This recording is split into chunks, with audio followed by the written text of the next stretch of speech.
Olá, aqui é Márcio Geteschi, professor de massoterapia, e recentemente eu lancei um e-book falando sobre uma das principais dores dos massoterapeutas, que é a questão de cobrar. E eu resolvi fazer essa aula onde eu vou dar um apanhado geral, um resumo sobre todos os assuntos que tem lá no e-book. Isso vai fazer com que você facilite o seu entendimento ao ler o e-book e também a aplicação de cada um desses assuntos no seu dia a dia.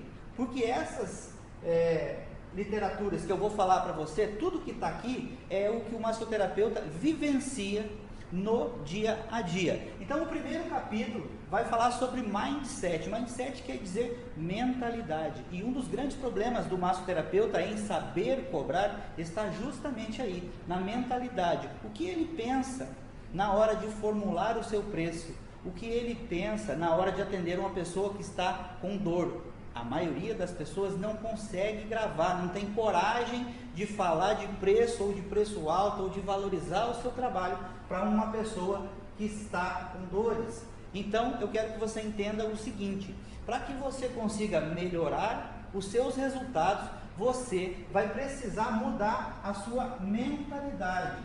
Você vai precisar evoluir ou diferenciar as coisas que você tem pensado a respeito de mentalidade financeira dentro da área. Porque se a massoterapia é o seu negócio, se a massoterapia coloca dinheiro no seu bolso, sustenta a sua família, compra os materiais, os cursos, ajuda você a ter uma qualidade de vida melhor para você e para os seus filhos, com certeza você precisa saber do que é que você está falando e como levar isso para o seu cliente. Então, o primeiro capítulo que você vai encontrar aí no e-book é sobre mentalidade, como entender melhor a sua mente e o seu mercado. No capítulo 2, a gente vai falar bastante também sobre a condição de profissional versus amador. Eu até cito ali no e-book um exemplo de futebol, onde você tem pessoas altamente talentosas, mas que são amadoras, e pessoas altamente talentosas que ganham muito dinheiro sendo um profissional. E na massoterapia a gente também pode desenvolver essa mentalidade de profissional. Muitas vezes você sai de um curso imaginando que você é um profissional por ter o certificado. Não é bem assim. Para que você se transforme em um profissional, você precisa de vivência e tomar as atitudes certas para que vá crescendo na carreira. E é isso que nós vamos falar nesse capítulo: como você ter atitudes de profissional. E são essas atitudes que vão diferenciar você dos concorrentes no mercado. São essas atitudes que vão fazer com que o seu cliente entenda que você entrega resultado. E quando você entrega resultado, o preço que você cobra não é o mais importante na cabeça do seu cliente. Diferente do amador, que muitas vezes não valoriza o seu trabalho, cobra a preços baixos, faz os seus atendimentos em horas de folga, porque de repente ele vive de outra área e acaba assim prostituindo a profissão de certa forma. Por quê? Porque o preço dele é muito baixo. Então você vai acabar fazendo o quê? Concorrendo por baixo, pelo nível mais baixo de comparação, que é o preço. E muitas vezes você tem muita qualidade, e essa qualidade acaba caindo por terra quando você só pensa em preço. No capítulo 3, nós vamos falar sobre como eliminar o medo de cobrar. Eu dou consultoria para vários alunos e colegas, e inclusive tem gente com mais de 20 anos de profissão dentro da área, que reconhece que não sabe falar de preço, que não sabe cobrar, que não sabe formular essas questões. Por quê? Porque a vida inteira ele passou focado em atender, em tirar a dor. É um trabalho muito nobre isso que a gente faz. Porém, se você, como eu falei aqui, sobrevive dessa área, você precisa melhorar essa condição. Você precisa perder esse medo. E da onde que vem o medo de cobrar? Ele pode estar ligado a duas vertentes. A primeira delas é a sua insegurança em relação ao resultado. E a segunda é o seu preconceito com vendas. Essas duas situações estão descritas nesse capítulo e é muito interessante que você leia e entenda o que é que está por trás aí, no seu trabalho, na sua mente, como é que você pensa sobre dinheiro, sobre valores, porque é eles que fazem a sua noção de caro ou barato para você e para o seu cliente, e é eles também que colocam o medo. Aonde que o massoterapeuta tem medo? Medo do cliente não fechar, medo de ele achar caro, medo de ele procurar outro e você não conseguir sobreviver no mercado e de repente ter que abandonar a profissão. Então, o capítulo 3 vai te ajudar a entender o seu medo, trabalhar o seu medo e vencer o seu medo. Vamos lá? O capítulo 4, você vai trabalhar técnicas para um sim. O que é isso? Antes de falar o preço, você tem uma série de informações que você precisa passar para o seu cliente. Quando alguém liga para você, quanto custa o seu atendimento? E você fala, custa R$100. Nossa, mas está caro. Não, eu faço para você por 80. Não, está muito caro, não posso. Se você vier agora, eu te atendo por 50. Já aconteceu isso com você? Muitos alunos meus já relataram essa situação. Por quê? Porque se baseia somente para o preço. No meu caso, e os alunos que eu ministro cursos, como é que eu ensino? O que é preciso falar? A palavra depende. Vai depender do quê? Vai depender da minha avaliação sobre o seu caso. Então eu não posso te passar valores por telefone, porque eu não sei o que você tem e eu não sei o que eu vou encontrar. Então, o capítulo 3 vai te ajudar a entender o seu medo, trabalhar o seu medo e vencer o seu medo. Vamos lá? O capítulo 4, você vai trabalhar técnicas para um sim. O que é isso?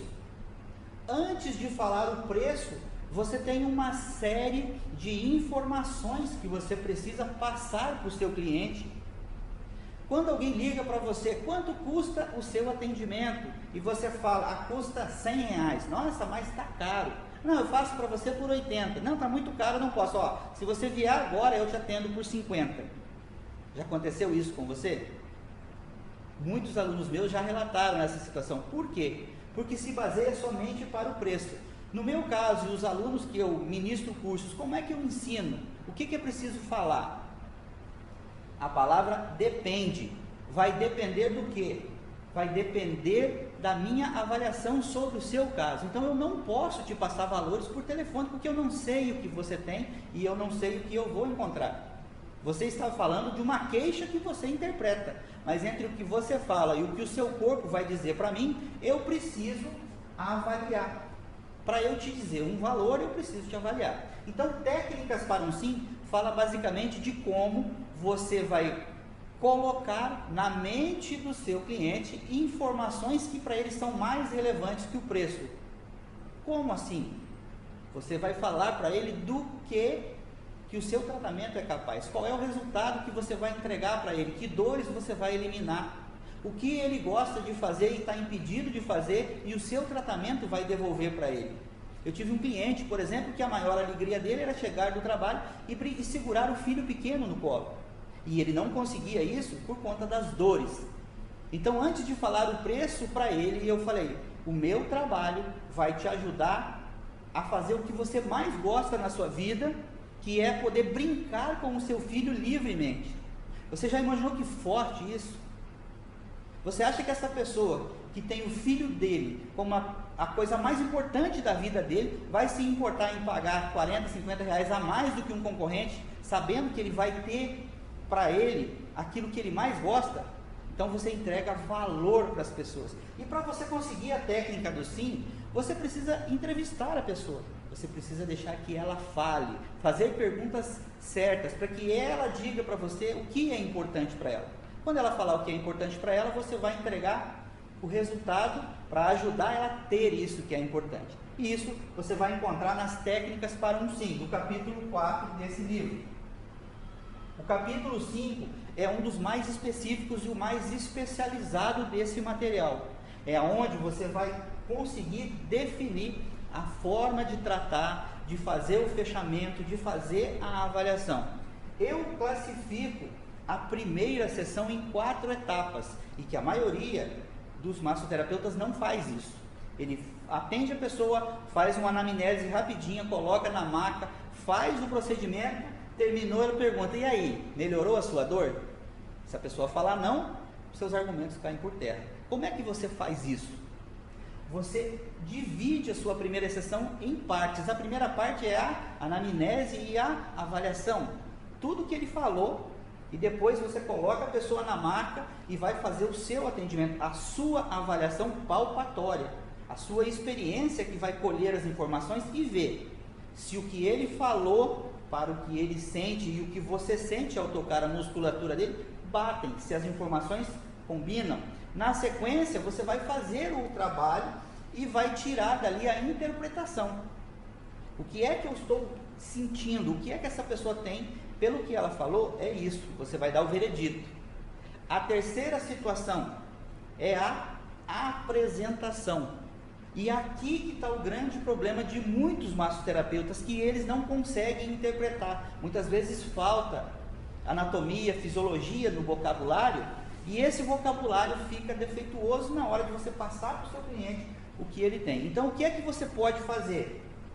Divide essa avaliação em 4, como vai estar lá no capítulo 5, e a partir daí, você consegue apresentar para ele na terceira fase, de forma muito prática, o que é que ele tem. Você tem isso, por conta que eu encontrei no seu corpo essas coisas, e você também falou para mim que sentia X e Y de causa principal. E depois vem o fechamento. No fechamento do tratamento é o que você, quando você vai falar para ele quantas sessões serão necessárias, quais são os protocolos e quais os resultados esperados. No capítulo 6, nós vamos falar para você, ensinar você como falar dos seus valores, como justificar que a sua sessão, o do seu concorrente custa 50 e a sua custa 150. O que é que a sua entrega, que a do seu concorrente não entrega. O que é que você faz que lá não faz. O que é que você interpreta, o que é que você entrega que lá não entrega. Então aqui, note bem, valores.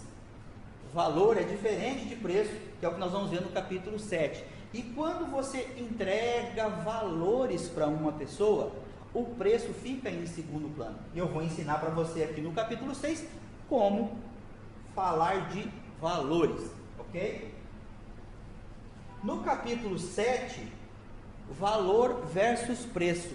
Que tipo de informação você precisa levar até essa pessoa, na mente dela, através da audição, para que ela entenda que você está entregando valor e que ela, principalmente ela, está comprando um valor, comprando um ativo, e que aquilo, independente do preço, vai servir para ela e para a vida dela por muito tempo. Então aqui eu vou ensinar para você quais são os argumentos para você falar para o seu cliente e ele entender que o que você está propondo para ele tem muito valor. Preço ele encontra em qualquer lugar, agora valor é só com você.